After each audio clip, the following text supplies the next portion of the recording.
Greetings and salutations. My name is Michael Schwahn and welcome to the channel. We have some more reaction content for you, and today we are checking out Resident Evil Village, the Gold Edition, the expansion, whatever you want to call it. Now, I have not played Resident Evil Village, and there's a specific reason for that. I was definitely on board with the Lady D step on me stuff, right? Because, like, big lady, please step on me. Sounds great. But I played Resident Evil 7 Biohazard, got introduced to Ethan Winters and the freaking Jack family, I forget what their name is, right? And I will admit, I did not like it. I did not like Resident Evil 7. I didn't like the change to first person. I didn't like Ethan as a character. The game was very small in scope. The villains were very limited. There was so much about Resident Evil 7 that I did not like compared to the rest of the franchise. You're basically locked in like two houses and a barn, and that's where the entire game takes place, and it's such a limiting space, and you're only interacting with the same like 3 people, and there's no variance in any of them, and a lot of the characters don't have a whole lot of depth. Like, Jack was a good character, but that said, Jack wasn't a strong enough character to carry the entire game, and I just did not like it. I did not like a lot of the things that they did in Resident Evil 7, and that made me not very interested in Resident Evil 8. That said, I know part of what this announcement is, which this announcement involves them maybe making that a little bit better. I know that Ethan is still like just a freaking milquetoast, bland-ass, boring character in Resident Evil Village. I heard people say that he is not better in any way in this game. However, this update, expansion, special edition, I don't know what to call this. It adds one important thing, and I hope they show it off. And that is that they added a over-the-shoulder third-person camera into Resident Evil Village with whatever this Gold Edition is. And I'm like, yes. I don't know if, like, I know there's better characters in Village. I know that as much as, like, Lady D was the massive marketing, I know that she's only, like, 20% of the game, but there's more characters that have their own different motives and, like, agendas that exist within the village, and so I don't know a lot about those other characters. I hope that they end up having a lot more depth than the Baker? Is that what their name was? The Baker family? Than the Baker family did. That's what I'm going with. I feel like they were called the Bakers. Anyway. But I still wasn't very excited about playing first-person Resident Evil again, especially as Ethan. But they're like, hey, we added third person. I'm like, really? All right. But I'll stop talking for a moment, and we'll actually see what is in this trailer, because I'm curious now.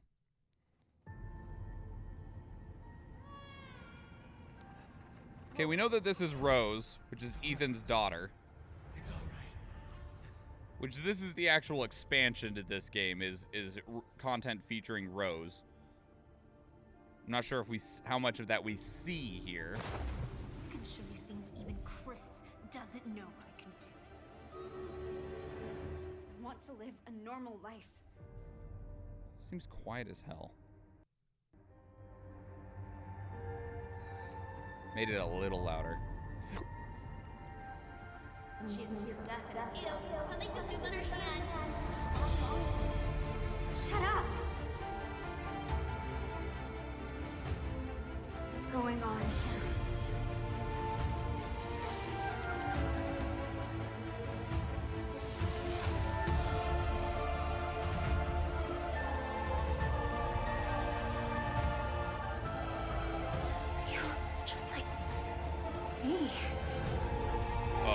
You're just gonna ignore the gross in the back? Oh, now we have a new little rabbit to pursue.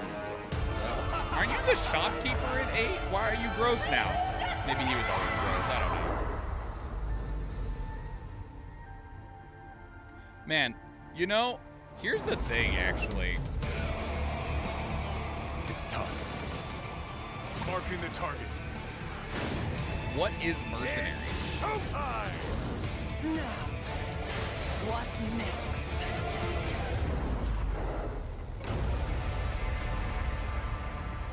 I have no idea what Mercenaries is at all. I'm guessing it's like a horde shooter that it uses the RE engine. I'm just guessing. Please show some of... Thank you! Okay.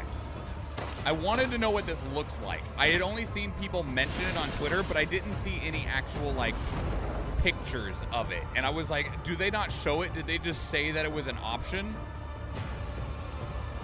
Okay, I'm actually going to go back and look at it again.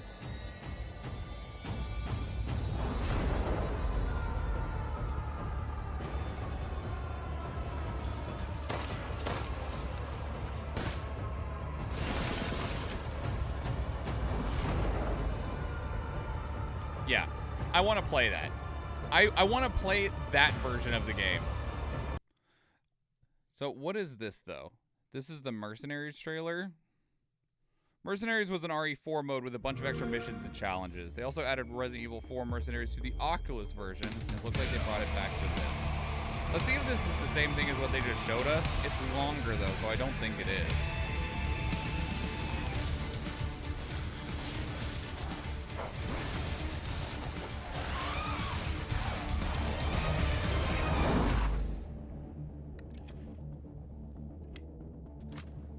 Let's do this.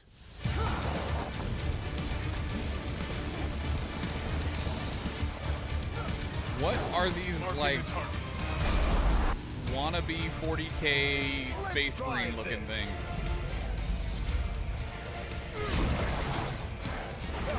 What a mess! It's showtime! Is Carl Heisenberg fucking Magneto? Time to hunt. I have not played any of Resident Evil 8, and I know Hardly jack worth shit the about it. effort. Let's wrap this up quickly.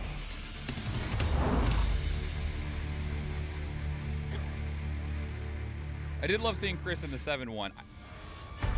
I played the DLC in Resident Evil 7. Okay, this is back to this, but is this a different... Oh no, this is just a sizzle reel for gold. The Winter's expansion.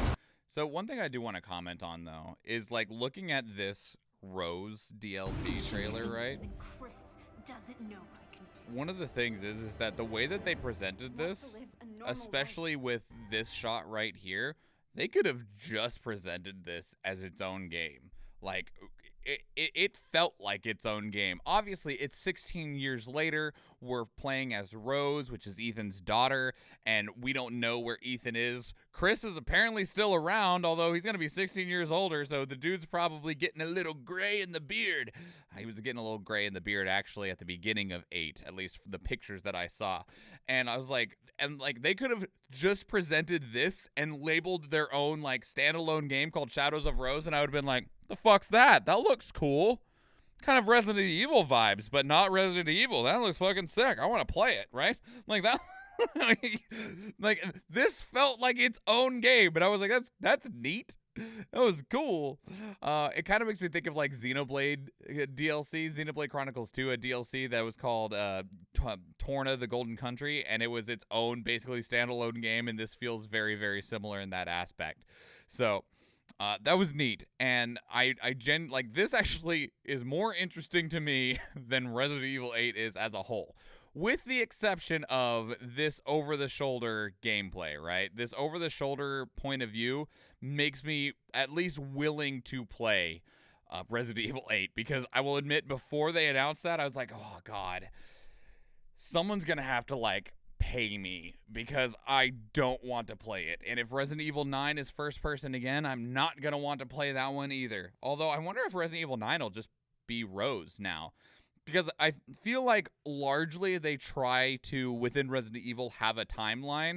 They have so many games in Resident Evil that it can be difficult to figure out where we're at in the timeline because of like the spin-offs, and the spin-offs do technically take place in the timeline, and like it's like Code Veronica takes place at the mansion, and then later you end up going to, and that's like a prequel to Resident Evil 1 or something, because you're going to find out what happened at the mansion. from Code Veronica, but you don't know anything because the team disappeared. I could be completely wrong. I watched a video on it years ago. I don't remember that many details anymore. And then we're talking about how, like, the events of Raccoon City, and then, you know, following up on that, you're still playing as Leon. It's the same Leon from Resident Evil 2. And then, like, you got Chris Redfield in there, and then Chris Redfield goes off and does stuff in Africa. I actually have no idea what happens with Resident Evil 6 in the slightest. I don't actually know anybody who played that game. And then we still see continuations of those characters as they show up in Resident Evil 7 and 8. And so it's just still this long continuous journey, relatively speaking. And so it would be interesting, though, because Shadows of Rose, like we mentioned, is 16 years in the future. That's a long time, right? That's a lot of time has passed, and a lot of things can happen to a lot of people in 16 years. And so if Resident Evil 9, we play as Rose, as, like, Resident Evil 9 takes place after the events of this Shadows of Rose Winter's expansion for Resident Evil 8, that moves the timeline forward a lot. And so it makes me wonder more, like, where we're going to be sitting with Resident Evil 9. Just kind of curious. But regardless, Shadows of Rose looks really cool, and I'm excited to have the option to play in third-person mode, and it makes me actually willing, at least, to play Resident Evil 8. But what did you think? What did you think about this expansion? What do you think about Shadows of Rose? What do you think about them adding the third-person view option? Did you play Resident Evil 7 and 8? And if so, what were your thoughts and experiences with them? I understand, I admit that apparently my opinion is not the popular one when it comes to Resident Evil 7. A lot of people really love that game. I did not like it all. So leave your thoughts in the comments below. If you want to keep the conversation elsewhere, two great places to do so are Discord and Twitter. Speaking of Discord, we actually have a channel dedicated to these reactions where you can place links of your own that we can check out together live on stream, because we do stream 4 days a week: Tuesday, Thursday, Friday, and Sunday, and I would love to see you there. If you enjoyed this video, please leave it a like. If you want to catch future videos, please subscribe to the channel. And if you do watch one of the other videos on the channel, or if I see you in the live stream, thank you and enjoy.